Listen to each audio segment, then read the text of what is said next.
Apa kabar? Saya adalah Lee Han Yong yang melayani di ASEAN United Theological University. Tidak terasa, sudah 12 minggu berlalu. Hari ini, saya akan berbagi kisah terakhir tentang padang gurun dari Kitab Bilangan kepada saudara sekalian. Lewat program Kompas Alkitab ini, kita belajar bagaimana menjalani padang gurun kehidupan dan juga mendengarkan firman Tuhan yang ada di Kitab Bilangan. Ringkasnya, secara garis besar ada 4 hal. Pertama, kita harus suci. Harus suci. Karena hanya di tempat kudus sajalah Allah yang kudus akan hadir dan menyertai. Hal yang paling dibutuhkan di padang gurun, tentu saja air dan makanan diperlukan. Pakaian juga, sepatu juga perlu. Tapi yang paling tidak boleh tidak ada di padang gurun adalah hadirat dan penyertaan Allah.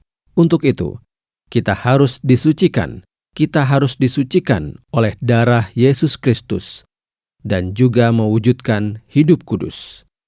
Tujuan dari iman kita, yang pertama, kedua, dan ketiga adalah kekudusan. Harap diingat, mungkin inilah kata yang paling dibenci setan. Yang kedua adalah kesadaran panggilan. Kita harus punya kesadaran panggilan. Kita harus menyadari panggilan kita. Kita harus sadar apa tujuan Allah memanggil kita. Siapa saya? Saudara, keserakahan dan kecemburuan yang akhirnya menyebabkan sungut-sungut dan pemberontakan. Kenapa ini semua terjadi di padang gurun? Karena mereka lupa bahwa mereka adalah umat Allah yang kudus dan kerajaan imam yang telah menerima misi dan panggilan Allah yang kudus, kehilangan dan tidak menyadarinya. Ketika hal itu hilang, yang menggantikannya adalah keserakahan dan kecemburuan. Kita harus tahu apa panggilan Tuhan, dan untuk itu kita harus menyadari siapa kita. Kita butuh kehidupan beriman yang sadar. Kita adalah umat kudus yang telah menjadi milik Allah, dan kerajaan imamat yang harus menjadi perantara untuk dunia ini. Ketiga, seperti yang telah dibahas minggu lalu, kita harus memimpin perubahan. Kita harus berubah. Kita harus mereformasi. Kita jangan terbawa dalam perubahan, tapi justru memimpin perubahan di dunia ini. Bukan mengubah esensi dari Injil, tetapi mewujudkan itu dengan sepenuhnya. Dan untuk itu, kita harus berani memimpin reformasi. Baik di bidang ilmu pengetahuan, seni, budaya, kemanusiaan, juga sosial, bisnis, dan semua bidang, termasuk gereja. Kita harus mampu untuk terus-menerus memimpin reformasi dan perubahan.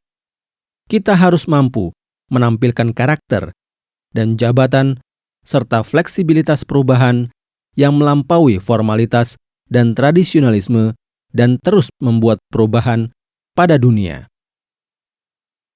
Hari ini, sebagai penutup, kita akan membahas pesan terakhir dari kisah padang gurun, yaitu bahwa semua perjanjian Allah diwujudkan melalui ketaatan kita. Ada perjanjian Tuhan, ada janji, tetapi perwujudan dari tanah perjanjian itu adalah ketika Allah membuat kita berpartisipasi dalam perjanjiannya, pekerjaannya. Caranya adalah dengan ketaatan. Ketaatan lebih baik daripada korban persembahan. Para pembaca kitab Bilangan bingung dengan isi pasal terakhir, pasal 36. Saudara, setelah Bilangan menjabarkan lika-liku kisah di padang gurun, kita mungkin sangat menantikan akhirnya di pasal 36.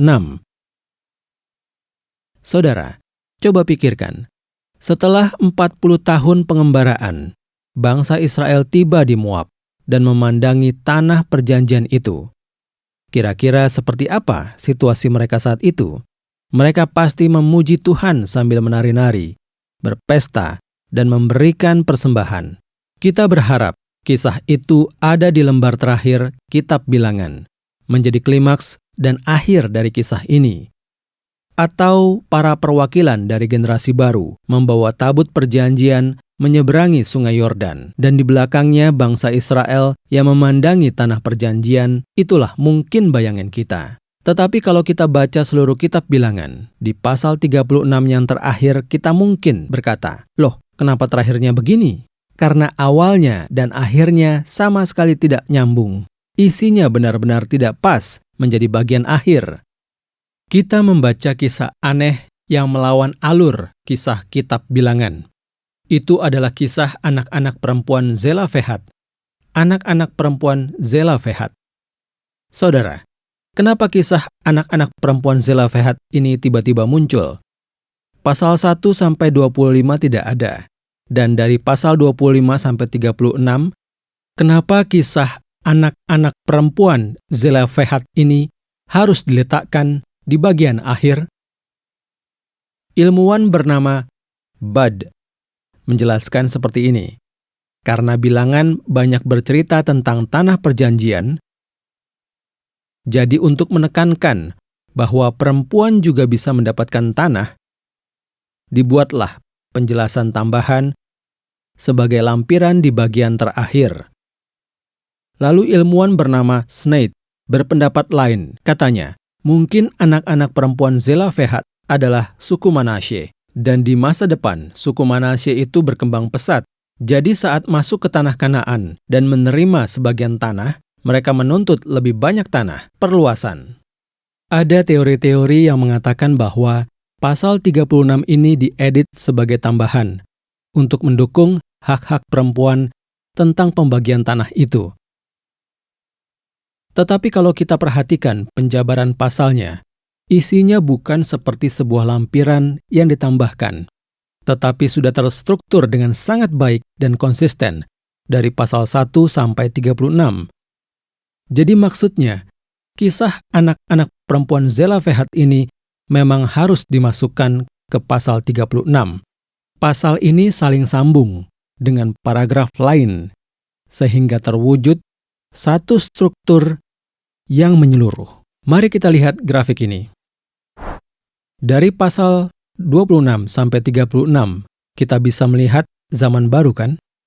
Coba perhatikan struktur pasal 36 ini. Dimulai seperti ini. Tuhan berbicara kepada Eleazar, putra Imam Harun dan Musa. Sekarang Musa dan kepemimpinannya telah berubah. Setelah Harun mati, Eleazar yang menggantikannya. Tentunya sebelum itu, Allah berbicara kepada Musa dan Harun. Sekarang Allah berbicara kepada Musa dan Eleazar. Tetapi kalau kita lihat strukturnya, ada sensus dari suku-suku, penghitungan orang-orang Lewi. Selanjutnya tentang warisan anak-anak perempuan Zelafehat. Lalu kenapa mereka melakukan sensus suku-suku ini? Alasannya untuk mendistribusikan tanah. Jadi, sensus suku-suku, pembagian tanah suku-suku, penghitungan kaum Lewi, kota benteng yang diberikan kepada kaum Lewi, dan di bawahnya disebutkan warisan anak-anak perempuan Zelafehat. Dan di akhirnya ditegaskan kembali bahwa anak-anak perempuan Zelafehat benar-benar menerima warisan. Jadi sebenarnya, kemunculan kisah warisan anak-anak perempuan Zelafehat dalam pasal 36 ini sudah terstruktur dari awal. Lalu bagaimana penutupnya? Ini adalah perintah dan peraturan dan ketetapan yang diperintahkan Allah kepada keturunan Israel melalui Musa. Jadi, firman Tuhan kepada Musa dan Harun telah terpenuhi, dan inilah akhir dari keseluruhan kisahnya. Melalui kisah anak-anak perempuan Zelafehat ini, kira-kira apa pesan yang ingin disampaikan kitab Bilangan kepada kita?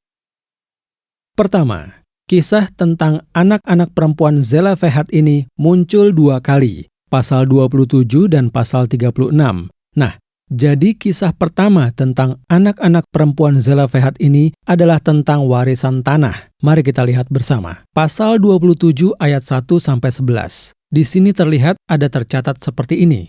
Anak-anak perempuan ini adalah suku Manasye. Zelafehat tidak memiliki anak laki-laki, jadi tidak bisa mewarisi tanah, tidak bisa menerima bagian. Kelima anak perempuan itu pergi ke Musa dan berkata seperti ini, "Ayah kami telah mati di padang gurun. Ia tidak termasuk ke dalam kumpulan Korah yang bersepakat melawan Tuhan, tidak berdosa, tidak bersalah. Dia hanya tidak punya anak laki-laki.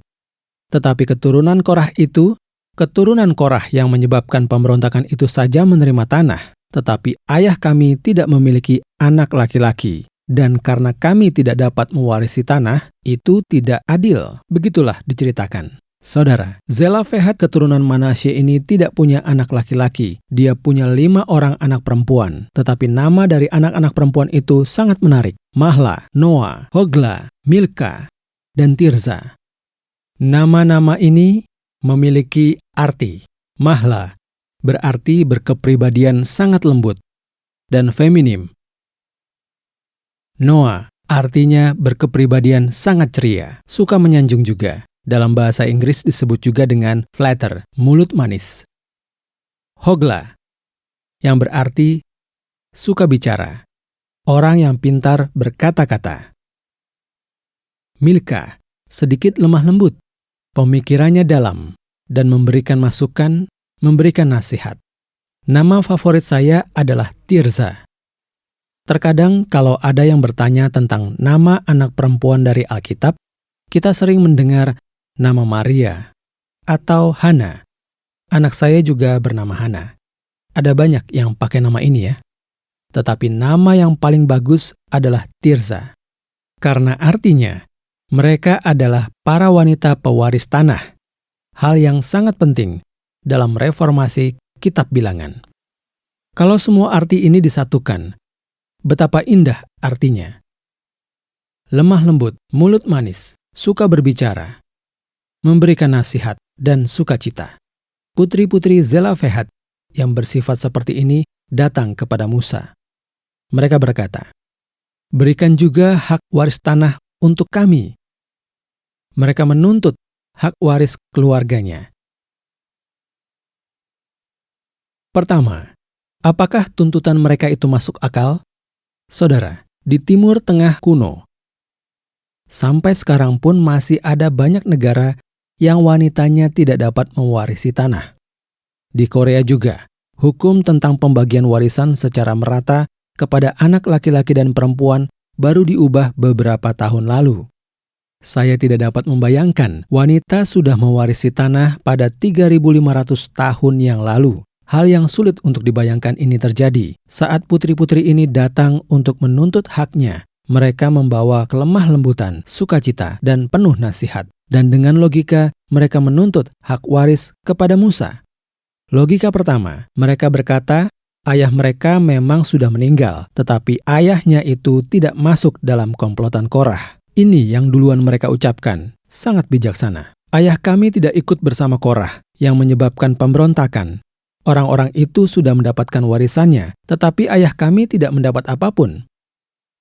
Logika kedua, mereka menuntut nama dan hak ayahnya tidak boleh dihapus, hanya karena keluarganya tidak punya anak laki-laki. Mereka berkata, hak waris tidak dapat hilang hanya karena ayahnya tidak punya anak laki-laki. Jadi, mereka meminta supaya warisan tetap diberikan, walaupun mereka anak-anak perempuan. Saudara, meskipun masalah hak waris wanita ini baru pertama dan sangat menghebohkan, tapi mereka menjelaskan dengan penuh hikmat dan logis. Kita juga saat menghadapi hal-hal yang tidak adil, tidak boleh frustasi dan bingung. Saat dalam keadaan mustahil, jangan mudah menyerah. Saudara, ingatlah, anak-anak perempuan Zelofehad seperti nama-nama mereka. Jangan menuntut dengan cara yang kaku, tapi kita harus bisa menyatukan kelemah lembutan, keramahan, pujian, nasihat, dan sukacita untuk memancarkan kebijaksanaan. Mendengar tuntutan mereka yang logis dan inovatif, Musa pun berkata, "Baiklah, akan aku tanyakan pada Tuhan." Dalam pasal 27 ayat 5, Musa bertanya pada Tuhan. Allah langsung mengizinkannya. Lakukanlah. Saudara, akhirnya di dalam budaya Timur Tengah kuno terjadi hal yang tidak bisa dibayangkan sebelumnya. wanita mendapat hak waris. Ini adalah kasus pertama. Penjelasan dan komunikasi yang sangat tepat dan aktif dapat membuat hal-hal yang tidak mungkin menjadi mungkin. Saat dalam keadaan seperti itu, mungkin kita hanya akan berpikir tidak mungkin. Saudara, dalam zaman Putri Zelofehad ini hidup, wanita mendapat warisan tanah adalah mustahil. Kita harus memahami latar belakang budayanya. Tetapi di saat itu, kita juga membutuhkan keberanian dan hikmat untuk berkomunikasi. Teruslah melangkah, berkomunikasilah, berekspresilah. Allah menjawab anak-anak perempuan Zelofehad. Mengapa dia menjawabnya? Ini adalah hal yang penting, karena sebenarnya tanah itu bukanlah tanah yang dapat dimiliki. Konsepnya adalah pelayanan. Tanah itu ditempati untuk dibangun umat yang kudus dan kerajaan imam, sehingga hukum Taurat membuat sistem tahun Yobel untuk mencegah suatu suku menguasai tanah itu secara permanen. Jadi sebenarnya, wanita juga bisa ambil bagian dalam pelayanan ini. Tetapi faktanya, permintaan putri-putri Zelofehad ini dikabulkan karena logika kedua yang mereka utarakan. Tertulis dalam pasal 36 ayat 1-12, yang juga menjadi akhir dari kisah di kitab Bilangan ini. Di sini tertulis, ini firman yang diperintahkan Tuhan mengenai anak-anak perempuan Zelofehad. Bunyinya, mereka boleh kawin dengan siapa saja yang suka pada mereka, asal mereka kawin di lingkungan salah satu kaum dari suku ayah mereka. Sebab milik pusaka orang Israel tidak boleh beralih dari suku ke suku. Tetapi orang Israel haruslah masing-masing memegang milik pusaka suku nenek moyangnya. Apa artinya ini? Ada seorang pakar perjanjian lama terkenal bernama John H. Sailhamer. Dia adalah seorang profesor perjanjian lama di Sekolah Teologi Trinity Amerika, namun sudah pensiun. Dia menguraikan dengan sangat natural bahwa kisah Zelofehad sudah tertulis dalam Bilangan pasal 27. Lalu kemunculan kembali kisah Zelofehad di pasal 36 ini. Pertama, karena di pasal-pasal terakhir Bilangan inilah permasalahan pembagian tanah suku-suku Israel diselesaikan. Karena sebenarnya pemberian tanah kepada anak-anak perempuan Zelofehad ini sudah selesai di pasal 27, tetapi kemudian banyak yang protes, bersungut-sungut. Bagaimana jadinya jika anak-anak perempuan Zelofehad menikah dengan pria dari suku Yehuda?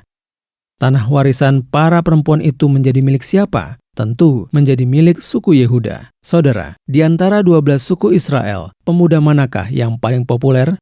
Pemuda Yehuda. Benar kan? Istilahnya, suku Yehuda paling gagah dan kuat. Jadi terlihat paling hebat. Jadi mungkin anak-anak perempuan Zelofehad juga berpikir, kalau aku menikah, aku ingin menikah dengan pemuda Yehuda. Karena itulah, para penatua angkat bicara. Suku-suku lain juga datang untuk protes. Jika anak-anak perempuan Zelofehad mendapat tanah, dan mereka menikah dengan pria suku lain, dan jika mereka menikah dengan pria suku Yehuda, bukankah tanah suku Yehuda yang sudah luas itu akan semakin luas? Begitulah isi protes mereka. Untuk mengatasi masalah itu, di pasal 36 tercatat kisah tentang anak-anak perempuan Zelofehad ini. Kedua, itu mencerminkan tradisi Alkitab Ibrani yang menyimpulkan bagian besar dengan perujukan yang positif. Konon saat orang-orang Ibrani membuat tulisan, mereka selalu menuliskan pemecahan masalah di akhir. Jadi maksudnya, kisah anak-anak perempuan Zelofehad dalam pasal 36 menandakan masalah pembagian tanah di kitab Bilangan telah selesai. Tapi, yang perlu kita perhatikan dari sini adalah, grafik ini menunjukkan bahwa sejak awal, fokusnya ada pada pembagian warisan anak-anak perempuan Zelofehad, semua fokus pada bagian itu. Kalau kita lihat di kisah kedua ini, muncul kepala suku yang bernama Gilead. Pokok permasalahan yang mereka utarakan adalah ketika anak-anak perempuan Zelofehad yang mewarisi tanah menikah dengan suku lain, maka pusaka mereka akan berkurang, sedangkan pusaka suku lain itu akan bertambah. Jadi, pusaka yang berpindah karena pernikahan anak-anak perempuan Zelofehad harus dibatasi secara permanen dengan suku lain di tahun Yobel. Apa artinya? Ada yang disebut dengan tahun Yobel. Tahun Yobel adalah waktu untuk mengembalikan tanah yang dibelinya di luar tanah miliknya sendiri, sehingga kembali ke suku pemiliknya. Tetapi jika anak-anak perempuan Zelofehad ini menikah dengan suku Yehuda, maka tanah akan dikembalikan ke suku Yehuda. Jadi bagian suku Yehuda akan terus membesar. Masalah seperti inilah yang akan terjadi. Inilah satu solusi yang diberikan Tuhan. Kalau begitu, lakukan seperti ini. Ada satu syarat bagi anak-anak perempuan Zelofehad dan perempuan-perempuan lain yang akan diberikan tanah. Anak-anak perempuan Zelofehad orang Manasye, bukan? Jadi Tuhan memerintahkan agar mereka menikah hanya dengan suku leluhurnya saja. Pernikahan sangat penting dalam kehidupan kita. Dan untuk hal yang penting itu, Allah memerintahkan mereka menikah hanya dengan sesama suku Manasye. Akankah anak-anak perempuan Zelofehad mematuhi perintah ini? Mereka taat. Ini adalah ketaatan yang sangat sulit. Kita mungkin berpikir itu sangat mudah. Menikahlah hanya dengan pria ini. Sebenarnya saat Allah berkata seperti itu dan mereka mentaatinya, itu berarti mereka telah menyerah atas segala kepunyaan mereka. Masa depan Israel bukan tentang menaklukkan dan memiliki tanah. Tujuan mereka adalah membangun umat yang kudus dan kerajaan imam dengan iman dan kehidupan yang taat di dalamnya. Dan di pasal terakhir, kitab Bilangan mencatat seperti ini. Sesuai dengan firman Allah, anak-anak perempuan Zelofehad menikah dengan anak-anak lelaki dari saudara ayahnya, dan mereka menikah dengan laki-laki dari saudara ayahnya. Dengan mereka menikah kepada keluarga putra Yusuf keturunan Manasye, pusaka itu masih ada di suku keluarga ayahnya. Begitulah akhirnya. Jemaat yang terkasih, saudara yang terkasih, perjalanan panjang di padang gurun yang keras itu pun akhirnya berakhir. Jika dilihat ke belakang, ada juga hal-hal yang hilang. Kalau kita menilik hidup kita ke belakang, pasti ada hal yang kita sayangkan dan sesali. Kalau kita telusuri kembali, 40 tahun kehidupan bangsa Israel di padang gurun ini sudah ternodai dengan ketidakpercayaan, pemberontakan, kemurtatan, kecabulan, dan pertumpahan darah. 40 tahun pengembaraan tanpa arah. Meskipun mereka telah mengalami mukjizat dan rahmat Tuhan yang luar biasa, bahkan penyertaannya yang melampaui kekuatan alam, sehingga mereka tidak hidup terlalu kekurangan. Tidak ada yang mati kelaparan, tidak ada juga yang telanjang. Barisan mereka sangat megah, karena diiringi tiang api dan tiang awan, juga dipimpin oleh Musa dan Harun yang agung. Lalu kenapa kemudian satu generasi Israel justru musnah seperti debu? Padahal tanah perjanjian itu sudah berada tepat di depan mata mereka. Kenapa mereka gagal di padang gurun? Itu bukan karena kemiskinan, bukan juga kelaparan atau wabah. Bahkan bukan juga karena pelanggaran hukum Taurat. Penyebabnya adalah kemurtatan terhadap Tuhan. Bahkan roti mana, burung puyuh, dan mata air dari batu pun tidak dapat mengubah kegagalan Israel itu menjadi harapan. Allah sendiri telah memimpin mereka, tetapi mereka tidak percaya pada bimbingannya. Apakah yang paling esensial yang dituntut selama hidup di padang gurun? Kesucian dan iman dan ketaatan. Yang menghancurkan Israel di padang gurun adalah kenajisan, kemurtatan, dan ketidaktaatan. Jadi apakah yang paling penting bagi kita dalam hidup ini? Itu adalah kesucian, iman, dan ketaatan umatnya. Tampaknya ironis, karena karya agung kitab Bilangan ini sepertinya keluar dari konteks dan berakhir dengan masalah warisan anak-anak perempuan Zelofehad. Pembaca mungkin sudah berharap klimaks teologis yang mendalam atau akhir yang lebih luar biasa yang sangat mengesankan di pasal terakhir ini. Tetapi harapan itu tidak terwujud, kan? Di sini, kita melihat lagi sebuah kejutan yang sudah berulang kali muncul dari alur kisah dalam kitab Bilangan. Dalam penjabaran tentang pewarisan tanah dari para wanita ini, terkandung pesan yang paling berharga tentang kekudusan, kesucian, iman, dan ketaatan. Bilangan menjelaskan bahwa satu-satunya cara untuk mengubah kegagalan menjadi harapan adalah dengan menjadi kudus oleh darah Kristus dan percaya dengan firman-Nya, taat dan mengikutinya dalam situasi apapun. Saya berdoa dalam nama Tuhan, semoga kita mampu menjalani dunia yang seperti padang gurun ini. Terima kasih kepada semua yang telah mengikuti 12 pertemuan tentang kitab Bilangan ini.